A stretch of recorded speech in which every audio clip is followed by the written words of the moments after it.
$1.5 million exhibit is opening at the Presbyterian in Jackson Square that not only shows the chaos in the days after Hurricane Katrina, but also the struggles and the resiliency of the people in their efforts to try and rebuild all along the Gulf Coast. More than 5 years after the storm swept through the region, Living with Hurricanes Katrina and Beyond opens tomorrow, and Jill Hazu joins us now with a preview of this massive exhibit. Good morning, Jill.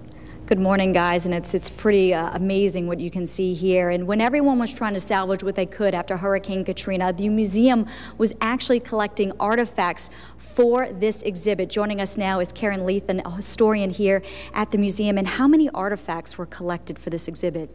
In total, we have about 2,000 artifacts, about 10,000 images, and over 250 interviews. How were you able to narrow that down to edit into what we see here today?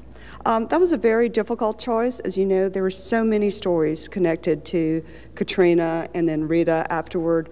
So it was difficult to narrow that down. We tried to choose stories that were very compelling, also that represented a real cross-section of people's experiences during the storm and after. A lot of compelling stories, I'm sure, coming out of the Superdome. We have some of the seats that were in there at the time. Tell us about that. Right. We got those seats after they started to go into the Superdome to repair the damage that had been done, and we knew that that was such a big story that we needed to preserve some piece of it.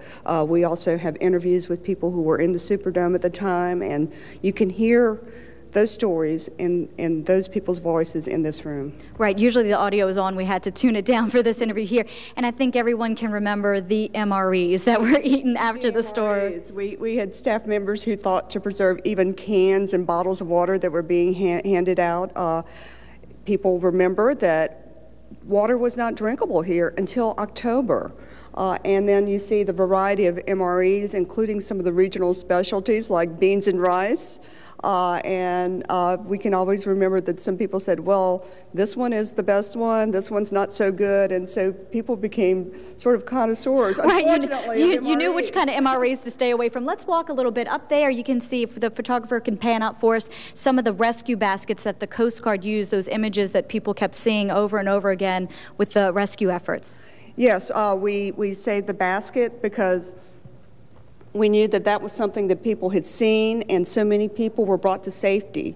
About 10,000 people were saved in those baskets. And I find this fascinating right here, the last image that we're going to show you. This was actually a diary on the wall of one of the buildings during Hurricane Katrina? Yes, Tommy Mabry stayed in the B.W. Cooper housing development, and he kept a diary starting on August 28th. It says Superdome, ? He decided not to go.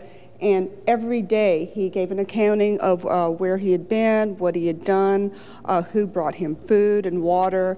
And finally he did have to leave there in November, but we have 2 months worth of his words. And it's just amazing some of the exhibits you were able to recover after the storm, this being one of the most fascinating ones and most interesting. Thank you so much, Karen Lethan, from the Presbyterian here. The exhibit opens up tomorrow. That's the grand opening. Tickets are $6 for adults and $5 for students, active military, as well as senior citizens, and it's free for children under 12. So just a fascinating and massive exhibit here at the Presbyterian. Back to you guys.